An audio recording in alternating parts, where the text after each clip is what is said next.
जय हिंद, मैं धनंजय कुमार सर आपके बीच में पुनः एक बार कक्षा 12 के विद्यार्थियों के लिए अकाउंट से संबंधित एक बहुत ही महत्वपूर्ण प्रश्न आपके बीच में लेकर आया हूं मैं। तो आइए और अंत तक बने रहिए हमारे साथ। प्रश्न है ABC क्रमशः एक फर्म में 1/2, 1/3 तथा 1/6 के अनुपात में साझेदार है। उन्होंने D को नया साझेदार बनाया है। किसको साझेदार बनाया है? एक D नया साझेदार है। जो D का हिस्सा है 6 सही 1/4 पैसे के लिए उसे साझेदार बनाया गया है तथा पुराने जो साझेदार है उनका अनुपात पूरा जो पुराना है वही रहेगा और डी के आने के बाद फर्म का नया अनुपात ज्ञात करना है। बहुत ही महत्वपूर्ण प्रश्न है। मैं दावे के साथ कह सकता हूं कि आपकी वार्षिक परीक्षा 2026 में ये आने वाला है और इससे आसानी से आप 4 अंक अर्जित कर सकते हैं।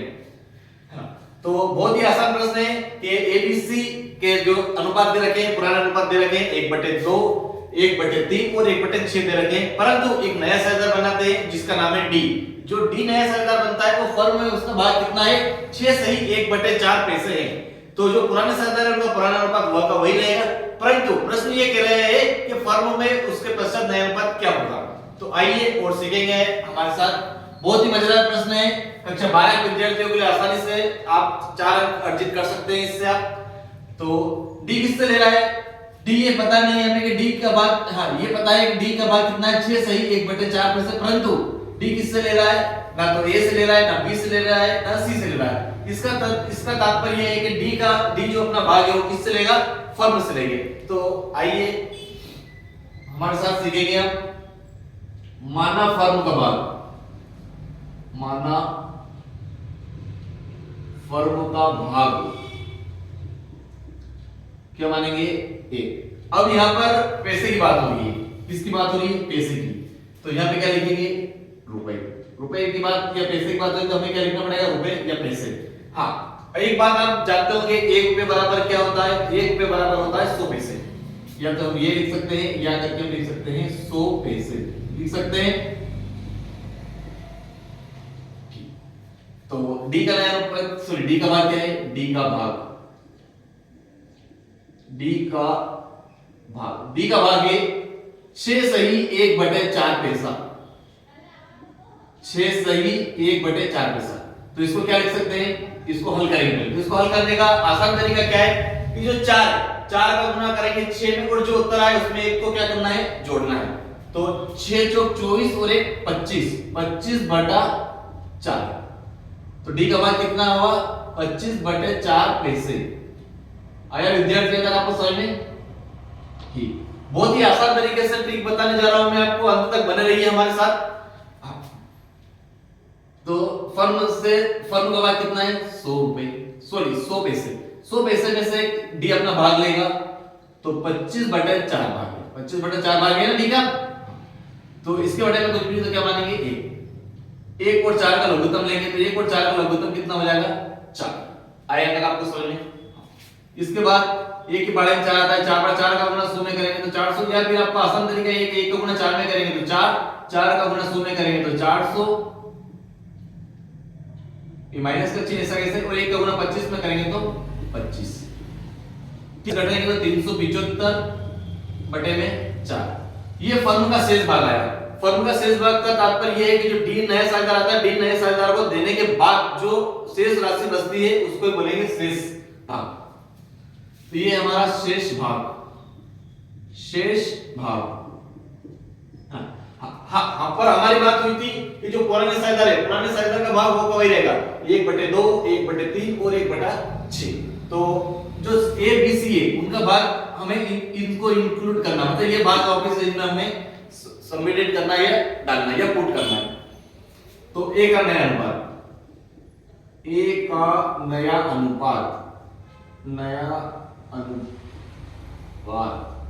तो ए का नया अनुपात कितना हो जाएगा? 375 इंटू बटे 4 1/2। इसी प्रकार बी का नया अनुपात, बी का नया अनुपात वही प्रोसेस 375 के बटे में 4 गुणित बी का भाग कितना है? 1/3। तो ये क्या मान इसका इंटू किसमें करेंगे? 1/3 है। ठीक इसी प्रकार सी का नया अनुपात, सी का नया अनुपात, तो सी का नया अनुपात में होगा वही 375/4 गुणित 1/6। यह लगाया आप समझ में। ये जो भाग है ना, इसको तीनों में जो पुराना अनुपात है ना, पुराना अनुपात में एक ही हमें डालना है। ए का भाग ये, बी का भाग ये था और सी का भाग ये था। इसका क्या करना है, हमें मल्टीप्लाई करना है या गुना करना है। तो 375 का गुना 1 में करेंगे तो 375, 4 का गुना 2 में करेंगे तो 8, 375 का गुना 1 में करेंगे तो 375, 4 का गुना 3 में करेंगे तो 4 तिया 12। ठीक इसी प्रकार 375 का गुना 1 में करेंगे तो 375 गुणित 6 चौक 24। यहां तक आपको आया समझ में। अब इसके पश्चात डी का भाग क्या है बेटा, डी का भाग, डी का नया भाग वही है क्योंकि डी नया साइजर आता ही है। तो डी का भाग हमें दे दिया है कितना, 25/4, सॉरी 25/4। अब यहां से करने के बाद एक ट्रिक आती है। ट्रिक का तात्पर्य है कि जो आधार है, क्या देखते हैं, आधार या अंश, सॉरी हर मतलब जो नीचे वाली संख्या रहती है उसको नीचे वाली संख्या को हमें एक समान करना है। क्या करना है, एक समान। तो एक समान करने के लिए सबसे बड़ा कितना है, 24। तो सबको क्या करना पड़ेगा, नीचे बड़ा 24। तो 8 में किसका गुना करें कि 24 हो जाए, तो 8 का 8, 8 दूनी 16, 8 तिया 24। 3 का गुना नीचे करना, अंश में करना पड़ेगा और 3 का गुना हर में। 8 का 8, 8 दूनी 16, 8 तिया 24 आया बेटा 24। इसके बाद 12 में किसका गुना करेंगे 24 हो जाए, तो अंश और हर में किसका गुना करेंगे, 2 का गुना करेंगे। इसमें गुना करने की कोई आवश्यकता नहीं है क्योंकि हमने 24 सही सही। हाँ, अब 4 में किसका गुना करेंगे तो 24 हो जाए, तो 4 का 4, 4 दूनी 8, 4 ती 12, 4 चौक 16, 4 पंजे 20, 4 छक 24। कितनी बार, 6 बार आया था। यानी कि कहने का तात्पर्य ये है कि जो हर है, आधार क्या करना है, हमें समान करना है। अब ये इनका गुना करेंगे, ये तो ऐसा कैसे, हाँ एक मिनट, हाँ तो गुना करेंगे। तो 3 का गुना करेंगे 5 में, तो 3 पंजे 15, 80 लाया 1, 3 7 21 और 1 22, 80 लाया 2, 3 तिया 9 और 2 11 बटे में 8 का 8, 8 दूनी 16, 8 तिया 24। 24 आधार समान मिला। इसी प्रकार 375 का गुना करेंगे 2 में, तो 2 का बड़ा 5 का करेंगे 10, 80 लाया 1, 7 दूनी 14, 1 15, 80 लाया 1, 3 दूनी 6 और 1 7, 24। अब 6 का गुना करना है, तो 6 पंजे 30, 80 लाया 3, 6 दूनी 12 और 3 15 बटे में 24।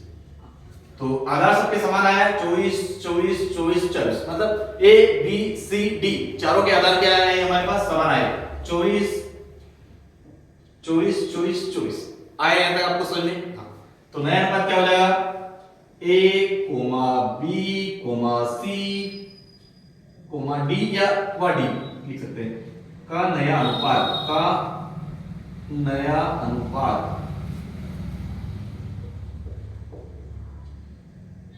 100% आपको 4 अंक आसानी से प्राप्त कर सकते हो इस सवाल में आप। तो ये कितना है, 1125 अनुपात 750 अनुपात 375 अनुपात 150। ये हमारा करेक्ट आंसर है। यदि इसमें कोई संख्या से भाग जाता है सब में, तो भाग दे भी सकते हैं। अगर जो आपको यहां तक भी छोड़ना है और भाग करना नहीं आया, तो इसको यहां पे भी छोड़ेंगे तो भी आपको आसानी से इसमें 4 अंक अर्जित कर सकते हैं। परंतु इसको भाग करने का तरीका मैं आपको बता देता हूं कि इसमें कैसे भाग करें। अब इसको भाग कर सकते, इसको छोटा कर सकते हैं आंसर को। तो इसको मैं पूरे में किससे भाग कर सकते हैं, हम 5 से भाग कर सकते हैं। तो 5 के बारे में 10 सॉरी 11 आता है, नहीं आता, 11 से कम 10 कितनी बार, 2 बार, बचा कितना 1, कितना हो गया 12। 2 के बारे में 12 आते हैं, नहीं, 12 से कम 10 कितनी बार, 2 बार, 25 अनुपात 5 से कम 5 बचे कितने 2, तो 55 का 25 जीरो ऐसा कैसे अनुपात 535 7 बार बचे कितने 2, तो 55 का 25 अनुपात 5 तिया 15 जीरो ऐसा कैसे। ये भी आंसर सही है हमारा। इसके तत्पश्चात आप और चाहते हो इसको और भाग जा रहा है, और भी भाग कर सकते हैं। तो 5 चौक 20 बचे कितने 2, 55 का 25 अनुपात 5 तिया 15 जीरो ऐसा कैसा अनुपात 5 एकम 5 बचे कितने 2, 55 का 25 अनुपात 5 30। ये भी आंसर कर सकते हैं। एक बार उड़ जाएगा एक बार उड़ जाएगा। तो ये भाग आपको करके ना मुझे कमेंट बॉक्स में देखना है कि आपको किससे पार्टी से जा रहा है और कितना आंसर आ रहा है, ये कमेंट बॉक्स में लिख लें। इसी प्रकार से आपको अकाउंट में आसानी से आपने अभी तक जो पढ़ाई नहीं करी है कैसे भी करा है उससे आप कोई मायने नहीं रखता। आप अगर जो अभी से भी अगर पढ़ाई जारी रखना चाहते हो या ऐसा समझते हो कि हम पास होना चाहते हैं या अच्छे अंक अर्जित करना चाहते हैं वार्षिक परीक्षा में, तो हमारे YouTube चैनल को लाइक कमेंट और शेयर करिए और हमारे साथ बने रहिए आपकी परीक्षा तक। तो हम आपको विश्वास दिलाते हैं कि आपको कहीं ना कहीं आपको इसका फल अवश्य मिलेगा। इसी आशा और अच्छे विचार के साथ पुनः आप सभी के बीच में धन्य कुमार सर, आप सबका बहुत बहुत धन्यवाद। जय हिंद, जय भारत।